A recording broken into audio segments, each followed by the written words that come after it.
I wonder if our first speaker, Ernst, are you there? Indeed, I'm here. Ernst is there, great. So please share your screen and take it away.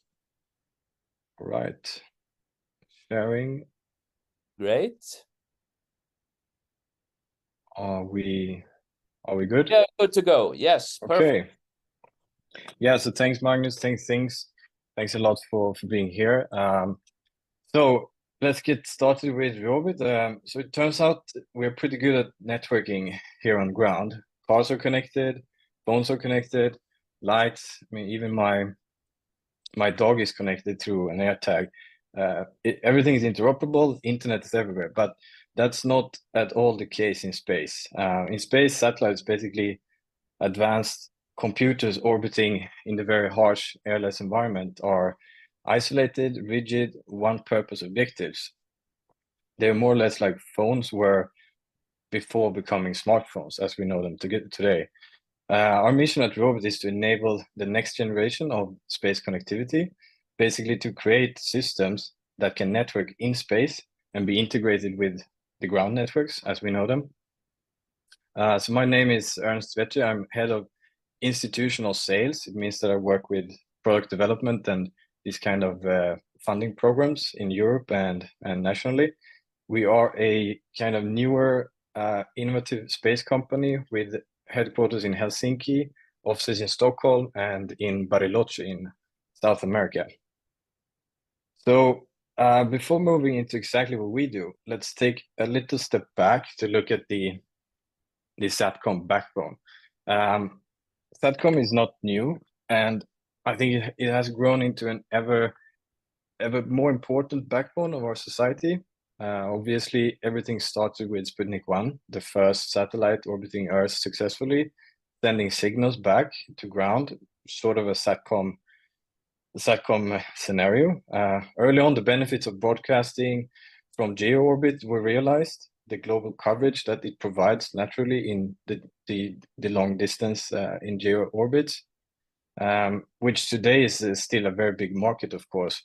But as our data needs have exploded during the latest 10, 20 years, other communication services have emerged by using space. I think it's focused around low latency applications mostly, and those requirements, and they're really located obviously closer to Earth of the lower distance, the shorter distance. We see the rise of LEO mega constellations or even MEO constellations for broadband connectivity, basically internet access.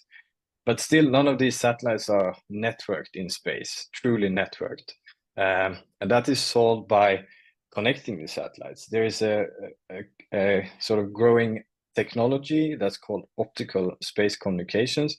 It's a point-to-point delivery of data through laser beams. Sounds a bit futuristic, but it's here, it's coming. It has been here, but it hasn't been efficiently deployed. These network capabilities are expected to be demonstrated and deployed within the next years. And these are really the enablers of what I would like to call non-terrestrial networks. So networks that move data between objects in space. At that point, in a few years, the real game changer is possible to achieve, to seamlessly integrate the terrestrial networks and the non-terrestrial networks. And a key in that integration is of course the 3GPP technologies that we know as 4G, 5G today, but moving into 6G. There's a big part of the requirements on 6G that will be coming from the space side, which is great. So today, the huge demand of space data transfer is clear for commercial purposes, for civil governmental functions, for defense purposes or applications. It is cheaper to deploy satellites than digging fiber cables all over the globe. And in the increasing geopolitical landscape that we know, unfortunately, very well the last years, the need to guarantee resilient communications infrastructures is there, and cables can be cut, basically, which we unfortunately have seen in our region as well, in where I'm located in Stockholm. So our mission at ReOrbit is, through a software first approach, build systems that solves these problems. We have developed new one, as you see on the lower center part of the picture, a software satellite core that operates the satellite and manages the data needs. We put Muon into Gluon, so you could see Muon as sort of an operating system of satellites. Gluon is a physical product. Gluon is a networking flexible platform that can address different space applications.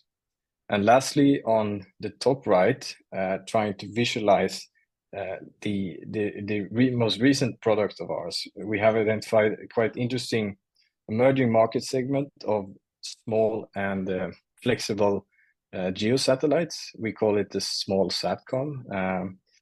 Quite inventing name, but due to certain factors, I think miniaturization is one such. Advanced software technologies, of course, efficient integration approaches. I would say most of all, rideshare launch availability.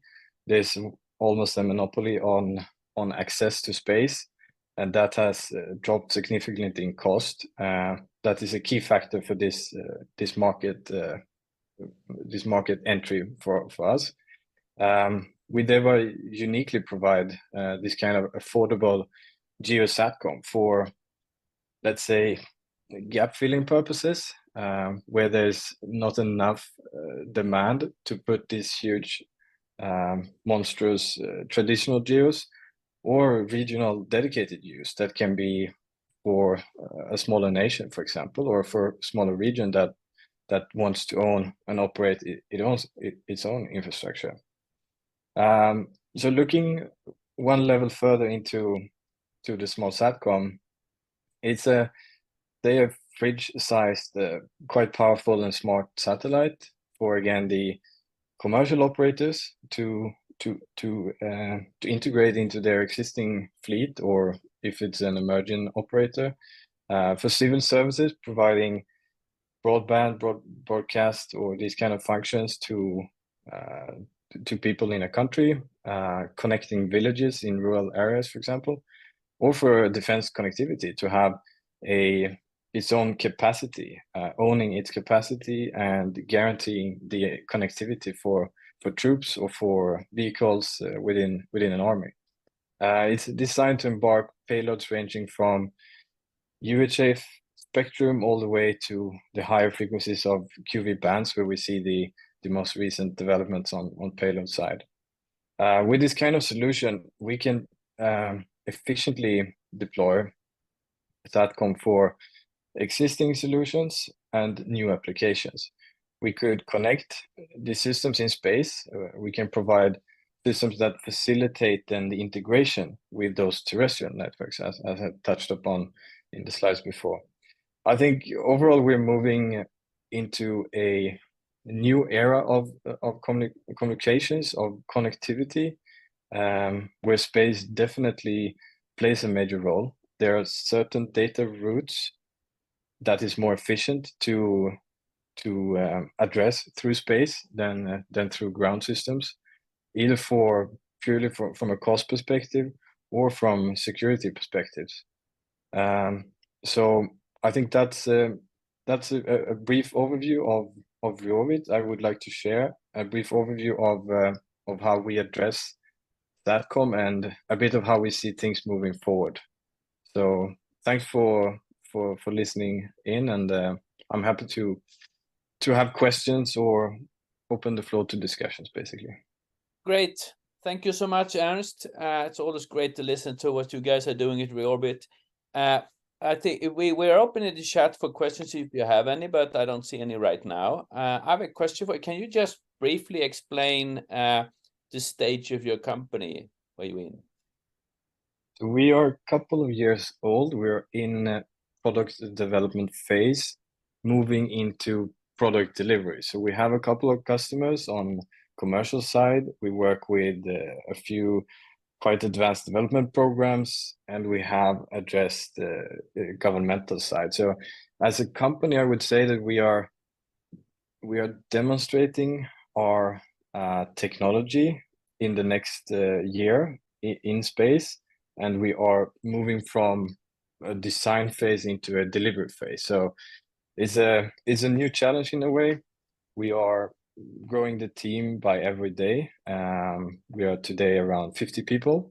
So it's a challenge also there on the company structure that we are adopting to. And yeah, we are in a great growth. I think it's fun to be in ReOrbit for sure. And we look forward to addressing everything that is to come. Great. And what about, because we have some investors around as well. So what's your situation when it's kind of financing? We have successfully raised the seed round by end of this summer. That was oversubscribed, so we raised around 6.5 million euros, supporting this transition of the company. So that was very well timed. Interesting with the current risk sentiment on the market, of course, but we got some new support, some new investors in that round basically, and now working together in moving forward. So we're financially very stable, and we have, as I said, contracts and revenue since our founding years. So we just need to deliver and keep going. Super. So thank you so much, Ernst, and good luck onwards. You make the point very clearly, which I love, that this is something that people have to be aware of because it's just around the corner. You talk about deploying less next year, you're trying things already, but this is really important to bring with you, whatever you work with, that there will be an alternative to a lot of the communication capacities and solutions that we have. Thanks a million, Ernst.